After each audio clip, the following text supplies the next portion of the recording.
Hello, I'm Steve McClellan, the financial engineer, proud owner of Design Your Future Financial Services. And every month we pick a do-gooder, a business owner, someone that's going out above and beyond, helping our communities and just making the world a better place. And I'm very excited for June's Business Owner of the Month, Darin Roche. Darin, how you doing? Doing fantastic, Steve. Nice to see you. It's great to see you again, man. And notice I'm wearing some of your apparel.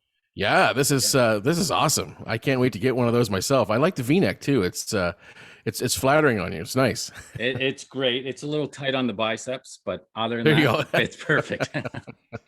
Listen, Right on. you're an entrepreneur. You're a senior sponsorship professional, which I want to hear more about. Sure. You're also an author. You own Authentic Ginger Clothing. Yeah. Tell us a little bit about yourself, and I'm actually very interested to know what a senior sponsorship professional is too. Yeah, totally. Yeah, so I've been born and raised in Halifax, Dartmouth, Nova Scotia, and I have four kids and a lovely wife, Sheva, and we're now living in Wolfville, Nova Scotia. So we made a move last December to leave the city and come to I guess wine country here in Wolfville. The sponsorship, I've always had an eye for entrepreneurship. If we start there, I can't remember.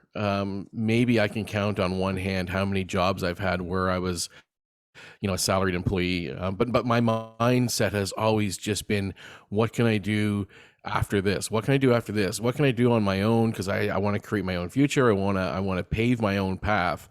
And at one point, there was an opportunity for us to, when I met my wife, we met in music. And so we met here in Wolfville, actually, which is really funny. And in that process of meeting her, I was performing with an artist. She was performing with somebody else. We connected one night and we exchanged phone numbers. And I decided that, wow, I mean, this is awesome. I mean, I think I'm going to marry this girl. I mean, it was love at first sight, as they say. And in music, nonetheless. And I've been a musician my whole life. Right. So it was one of these things where kind of like I couldn't believe it was happening. And so in that process, a few months later, I found myself, we were dating and we were writing music together. And I really wanted to sort of, I guess, show my entrepreneurship to myself and also to her by starting a management company where I would manage her music career. And in doing so, that took us all over North America, from LA to Sugar Land, Texas, to the East Coast, through Canada. We had a really great time. We did a lot of stuff in music. Unfortunately, during those times, we also saw the demise of the CD. And so when we were doing in-store shows at bookstores, we were literally watching the staff pull CDs off the shelves into boxes to be sent away to an incinerator, I guess. I'm not sure where they went. But that led to something interesting, because what happened during that time frame, as I was managing Sheva's music career and also performing with her, I'm a drummer. I used sponsorship without really knowing what I was doing. At the time, I was using sponsorship to try to get recognition and get known, if you will. So the sponsorship bug kind of was there during the promotion of that really heavy 4-year span that we toured and did a lot of things with other music professionals in the industry. So once that kind of came to a halt, and we started having kids, the business kind of took a turn down because we thought, well, if we're gonna have kids, it's gonna be tough to tour. It's gonna take a toll on us. So let's just give it a break for a while. And in that time frame, I did receive a call from the Atlantic Film Festival in Halifax, and they were looking for a sponsorship manager at the time. So I said, well, I'd love to do it. Let's see what this is all about. So I got thrown into one of the I think it's number 2, if not maybe number 2 in Canada for film festivals, the Atlantic Film Festival. It's now called FIN. And I was put into a sponsorship role, immediately immersed in about 60 to 80 contracts of sponsors and high-end sponsors, the Bell Medias of the world and the film companies of the world. So this is where I really got my feet wet in sponsorship. And I was there for about 3 years. And once that journey had ended, I thought to myself, you know, like, yeah, I've made a lot of contacts here. I think it's time that I could do this on my own, and I could work with nonprofits and help nonprofits find money and source money, and really integrate what I had learned into their systems so that they could go ahead on their own and do such as well, which is get money for their nonprofits so they can survive. Because we all know that government money is available, but during when you have government money, sometimes it's going to go away. It's never forever. So you really have to offset that by corporate funding. And so that's the kind of the business, that trajectory that I was taking was, I'm going to take care of nonprofit organizations. I'm going to show them how to get corporate sponsorship, and that'll help, you know, teeter out the funding for those groups. The struggle. Yeah, that's huge, because like you said, there is a ton of money out there. It's just very few know how to get it, or the red tape to get through. And that's Exactly. That's wow. exactly it. And the obvious to me, the obvious places to go to get that start in my own business was festivals, you know. And so festivals, you know, because they're music festivals that I was chasing initially. I know music, so I felt comfortable going to them and saying, hey, like, you know, this is a service I provide. I can come in, I can be your sponsorship person, but I'll do it as my business. I'll work on your behalf, and we're both happy, because most people really don't like to do sponsorship. Most people really hate asking for money. I, on the other hand, I don't mind it. You know, I think that building relationships is the key to the ask. And it usually doesn't revolve asking. It usually kind of involves, let's see how we can make this work together. So there's always a little bit of a secret in there. And so what I had done 2 years into this business, which at the time was called the partnership company, is I designed a course, not a course, but I guess a seminar, a 1-day event where I would come in, spend a day with an organization or several at once. It didn't really matter, you know, how it came in, depending on where I was in Nova Scotia. And I would train people on how to build sponsorship programs and how to implement them. And of course, that led to, well, can you do ours? Can you do ours? Can you do ours? Well, I can only do so many because I'm only one person. So that, you know, I was on a rise. The business was really growing, and well, you know, COVID hit, and the I can tell you right now, Steve, the biggest challenge I've had to overcome is exactly what happened on March 27th, 2019, which was basically the start of COVID. I mean, the next day when we went into lockdown here in Nova Scotia, I think it was on that roughly around that day, my business was done. My business was absolutely finished. I had 0 customers. I had 0 clients. I had 0 opportunities to go and train people because we were locked up. And so I had to pivot like everybody else. It's that cliche. How, you know, what are you going to do to pivot in COVID? And so You know, it's funny you say pivot, because I heard a lot of pushback, especially from people that are not business owners, about pivoting. But who's kidding who? Business owners took this right on the chin. We got hit 100%. really hard, and damn right we had to pivot. You know, that was Yeah. something we definitely had to do. And I'm excited to hear your story. It sounds like you're almost like Hank Snow. You've been everywhere. So you come back to Nova Scotia, Yeah, that's right. help start something that's needed. You know, man, the change from Nova Scotia from when we moved here 8 years ago back Mhm. to now is almost night and day different. Like, the entrepreneur Right. spirit was not, it was a struggle. And I think Yep. you can be you know, pat yourself on the back for helping getting that started. So boom, COVID hits. I Yep. remember that feeling. I remember, like, Yep. this is what is going on. That's it. How did you I pivot? woke up the next Yeah, day and what did you have to do? I said to Sheva, I said, it's over. My business is done. It's now complete. So she said, well, what are you going to do? And I said, well, give me a day and I'll think about it. So I literally took a day and I came to her. Well, I woke up in the morning and the next day or 2 days later, and I said, you know what I'm going to do? I'm going to still service my customers, my clients. They're not going to be paying me monthly like they were before. I'm not going to have that closeness that I had with them. So I'm going to write a book. And what I did was I took my seminar courses and my training modules that I had developed for those, you know, weekend courses or day courses. And I assembled a how-to book. And I thought to myself, look, if I can create and write a book that is small enough and not big enough where it's going to take 300 pages to get through, if I can just write a book that sits on any organization's desk at all times about sponsorship and how to get it, exactly what I was doing before in my business, I thought, then it's a win for me, right? Because it's a huge hit, but at that time, the unknown was still there. You know, what are people going to do? What are businesses going to do? How are they going to access funding?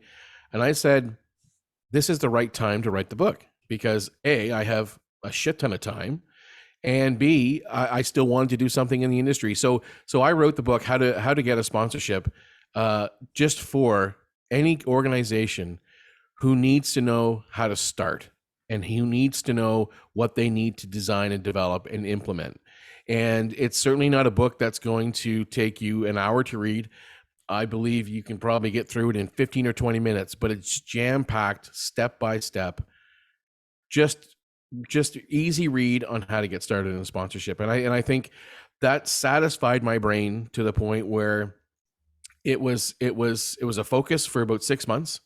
And once it came out, you know, we didn't really necessarily do a ton of promotion on it, but it still today is being sold on Amazon and any other, you know, place you can get online books.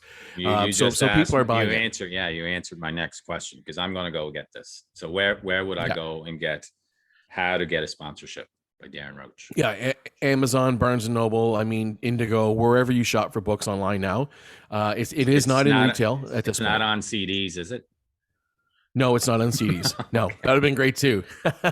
Maybe that's the next rendition is a CD version, audio version, right? That'd be awesome. So that I'm proud of the career that I have had in sponsorship because what that's allowed me to do is it's a skill that is needed throughout business in general. I mean, most businesses, if you really look at it, have an opportunity to create partnerships, which to me create sponsorships. That was my thing. You know, creating partnerships creates sponsorships. And so at the time, I had also had my business, the Authentic Ginger Clothing Company. So you're running these two businesses side by side. That's right. You're very creative. You've been everywhere. You've got a job opportunity to come back. Why, you know, it sounds like you had a very comfortable job. What was that transition? Why did you go from, you know, being in the Atlantic film industry, which to me would sound very exciting, to deciding to go on your own? I think because of the entrepreneurial spirit. You know, I've had troubles with a 9 to 5. There's something in me that drives further to excel. I've always taken jobs, even when I was younger. I've always had a mindset of, how can I run this place someday? How can I be an owner of Lawton's drugstores where I worked? How do I be the owner and get to the ownership side of things when Perks Coffee was around? You know, I worked for Perks for many years here in the city. And every job I had, I used to remember having conversations with Sheva that said, you know, like, I want more of this. How do I get to the top, right? I was never satisfied just doing the job that I was hired to do. And that kind of led to conflict because, you know, most people I found over those years just didn't really like a go-getter, and so you might be considered the boss's pet. That doesn't go well, and so I didn't like all the politics behind that. So I remember leaving one job in particular, and I left a note for my manager there, and it was a food for thought message, and I just said, I just can't be here. It's nothing else but the fact that there's a burning desire for me to start my own business and stay like that. And so to this day, other than the film festival, I really haven't had, you know, I guess what they would consider a 9 to 5 job. I've endured the ups and downs of entrepreneurship. And to this day, we're still slugging it out. There's still ups and downs, you know, diversifying the value streams to be able to keep the doors open. So that's where it is. And after sponsorship, I had already had the Authentic Ginger Clothing Company, and it is an online based business at this point. So during COVID, what not better of an idea to really start to hone in on that and start to grow that than an online business, because most people went online. Steve, as you probably well know. You had restaurants that went online. You had companies that you would have never imagined just be online. Started coffee shops were online. Like you could go online and order your coffee, order whatever you wanted, pick it up at the door. So I did that with Authentic Ginger Clothing, and to this day, we're actually at this point going through a rebrand. We're really excited about that and what that's going to bring. But it has its challenges too. Shipping was a big challenge back in when COVID was around. It takes 8 to 10 weeks for something to get to someone's door, as opposed to a week to a week and a half max. Right. Well, you seem to change that a little bit.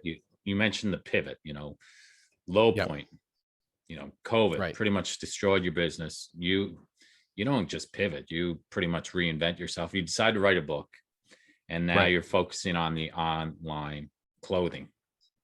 Yep. Authentic Ginger Yeah. Clothing, which is awesome. And what I love about what you've got is I've got these awesome shirts, and Mhm. I can say, when I have a client, this is part of a care package I give to my clients. And listen, Darin, got great feedback. Yep. Love Awesome. them. Very, very high quality. Mhm. Great. Looks great. Feels comfortable. Again, maybe a little tight on the biceps. Yeah. Listen, get a pair of scissors and cut that up a bit. You'll be all Yeah, set. ready to go. Yeah. But what I really like is we have the process when we don't have to order 50 shirts and then package them ourselves. We can just let you know, and boom, the Yep. shirts go out. It's a Yep. beautiful system. Yeah, and this particular side of the business spawned out of necessity to leave another company in the US that we were getting our shirts printed for our brand. And we found that during COVID, we were losing a lot of control, because we were having somebody else print them and ship our clothing at the same time. And what ended up happening was, I thought, if I could just gain that control back of when my orders get fulfilled and how they get fulfilled, I would have a better control. I'd be able to get my shirts out to my customers at a much faster rate, which is the idea. Like, we all strive to be the Amazon of the world when you're an online store and you're shipping stuff. You want to have that as soon as it comes in. You want to have it out the door the same day. Not that it's going to be shipped there, but at least you want to have that fulfillment process done. And what ended up happening was, Steve, is I decided that I would go ahead and buy my own equipment and press my own shirts for Authentic Ginger Clothing and hats. I bought enough equipment that puts me in the running to be a screen printer for myself.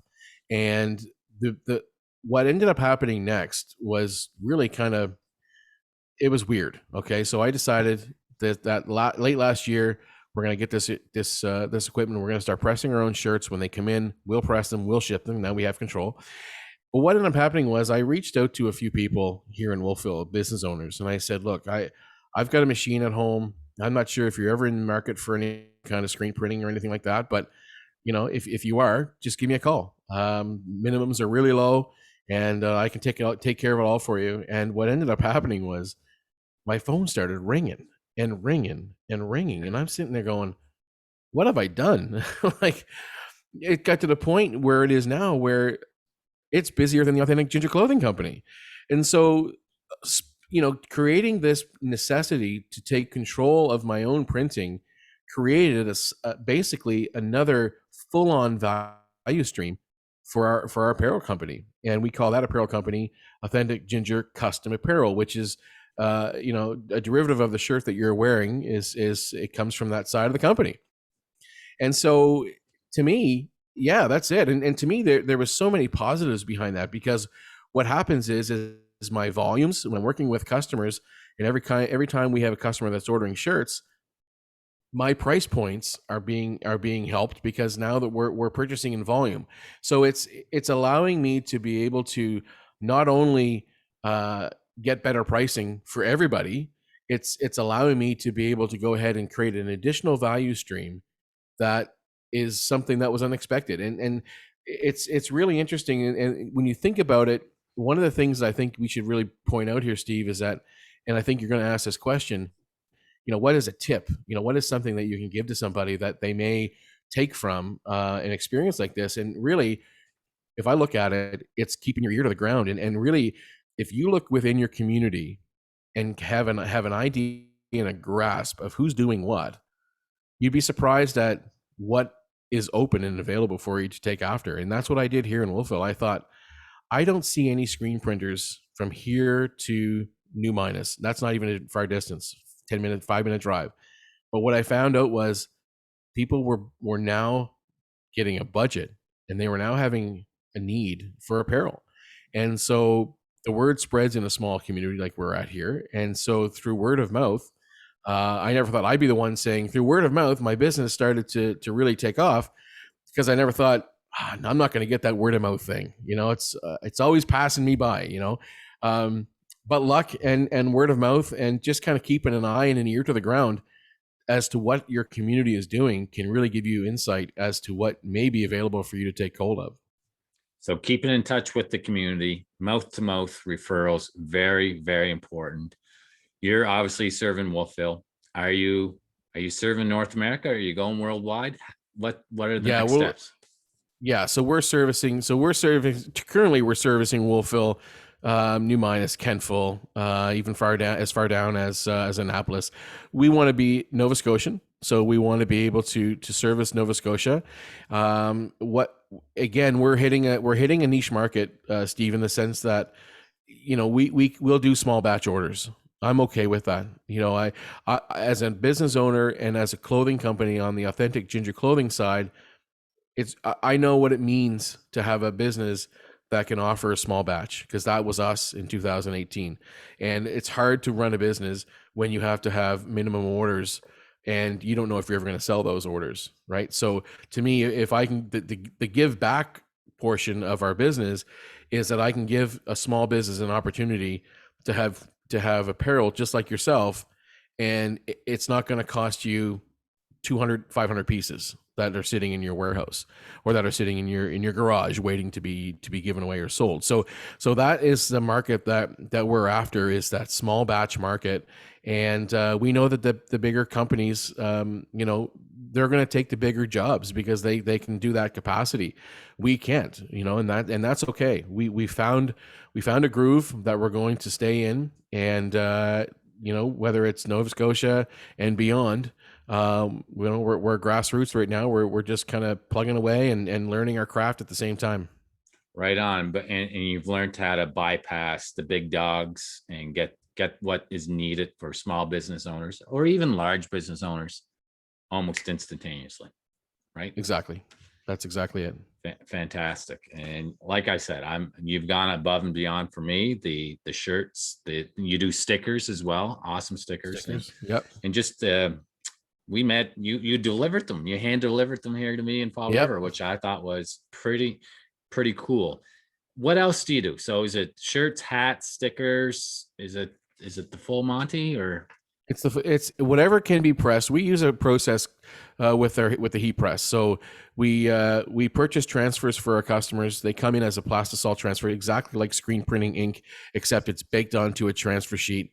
When that transfer sheet gets put onto a garment, and we press it, you peel that transfer sheet off, and you're left with exactly what you have on your left chest there. A perfectly screen printed transfer. And the beauty of that is we don't really have to. The stock that we keep is very small. I mean, the logo that you have there on your shirt, I could have 5,000 of those. You never know where they are. If I'm in a traditional screen printing house, I'm going to have a ton of ink around, and I'm going to have a machine that spans about 10 feet in all directions. And so it's quite interesting. And in fact, to give you the size perspective, currently I'm pressing my shirts and my customer shirts in my living room, which is phased out behind me here. But I do it in here. It's not ideal. I know there's someone in this household that wishes I had a space, but that's to come. We're looking for something now, and I think we're at that point where we could take some space and allow us to grow a little bit even more. So I'm excited to where this is going on both fronts of the Authentic Ginger. That's awesome. And could you do CDs and CD covers? Yeah. You want one? You know what? Are you writing a record? Well, it's funny you mentioned at the beginning of the interview with your wife seeing the CD. I never liked CDs. I always thought they were horrible technology. So I was glad when they were gone. Right there. Right. Oh, it's scratching and skipping. Anyhow, oh yeah. Man, so you've done a lot. Like you've taken your creative abilities, you put it into business, you wrote a book, you're helping business owners, with getting this sponsorship. Now you're helping them with their marketing and apparel. That's right. What advice would you give to a business owner, maybe one that's starting out or growing, but they want to get to that next level? They want to break through where business is booming. What advice would you give to them?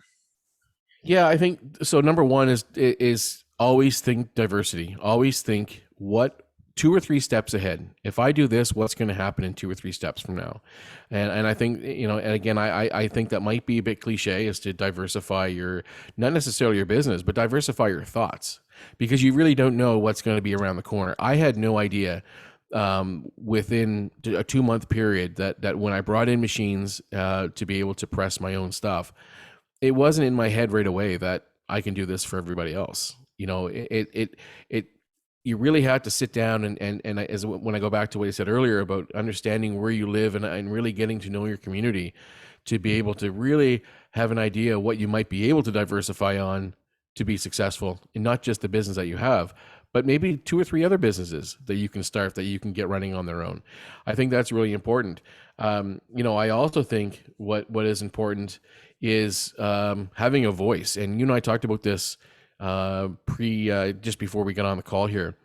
And I within the Authentic Ginger Clothing Company, I started a podcast. I started a podcast in 2021 in November. We're just about 30 episodes in. And that podcast is really interesting because, yes, we talk about the redhead culture, but it's another now open media forum that I have to be able to tell my story over and over and over again. And not that it's I'm telling that story, but we're hearing stories from all walks of life. Yes, they all have red hair, because that's the basis behind the podcast, the Authentic Ginger podcast. But I think when you start opening up social media forums in your business, it opens up a whole new world. I mean, as I said to you earlier, you start to have a history of your business within a podcast. It's really incredible when you start thinking about it. And we're so new, 30 episodes in. I mean, if you go back and listen to the episodes, and if someone said to me today, Darin, tell me all about the Authentic Ginger Clothing Company, I will say to them now, I'll give you 29 reasons why you should go listen to the podcast. When you're finished with those, you'll know exactly who Authentic Ginger Clothing is and why. And I think that can happen for every business. I think there's tons of room for podcasters. I think that's the way that we're all going to be able to express ourselves, because advertising is not it's not the same as it was before. With Facebook and Instagram, the algorithms change, but one thing that doesn't change are people's voice. And I think if you can offer that platform, I think there's so it can go crazy. Yeah, having a voice. Absolutely. And sharing what you've known. You inspired me, maybe. So you got a redheaded culture podcast. What's the name of the podcast again? Authentic Ginger Podcast. Authentic Ginger Podcast. Yeah. Maybe I'll start one, Authentic Bald-Headed Men. Yeah, that's right. No, I think you should just call it Pipes. When your shirt's too small around your biceps. That's right. Exactly. Listen, you've inspired me, man. Yeah, you're definitely. I think after watching this and listening to this, the people watching this can understand why you are the business owner of the month. You've always been creative. You've gone across the world. You've come back to the East Coast. Started a job. Yep. Went on your own. COVID hits. You pivot once again, not even just straight pivot, but reinvent yourself. You end up writing a book. You start an online clothing and apparel company, and you start a podcast as well. Having fun, man. That's awesome. So, any final words? I mean, no. I think I think that you're an inspiration to those who are watching this as well, Steve, because I we met, I guess maybe 3 or 4 years now, and we were in the same scenario in the same room for several days, and there we kind of connected right out of the gate, and we kept in touch. I think that anybody who's, the people that are watching this episode and all of your episodes, they're learning, and there's a reason why. So I commend you and applaud you for giving me a voice today, because without someone like yourself doing that, people don't learn and people can't get inspired and empowered. So to that, I appreciate this. Yeah, there's a lot of glorious things about it being a business owner, but there's a lot of tough things there too. And if we can help other business owners grow, I think it's just going to make our communities even better, right? Absolutely. So You got it. let's recap a couple of ways people can reach out and get in touch with you there, Darin. Sure. Yeah. So you can reach me at I guess on Instagram at Authentic Ginger Clothing is one way. You can also reach me on my website at agcustomapparel.com, and you can also reach me at authenticgingerclothing.com. Awesome. Well, everyone, if you liked what you heard, give it a big thumbs up, share it with those that could benefit, and go visit Darin at the various ways he just showed you to get in touch with him. I'm telling you, you'll be very, very happy you did. All the best, Darin. I'm looking forward to seeing what's next. Thank you, Steve. Appreciate seeing you. All right. Take care.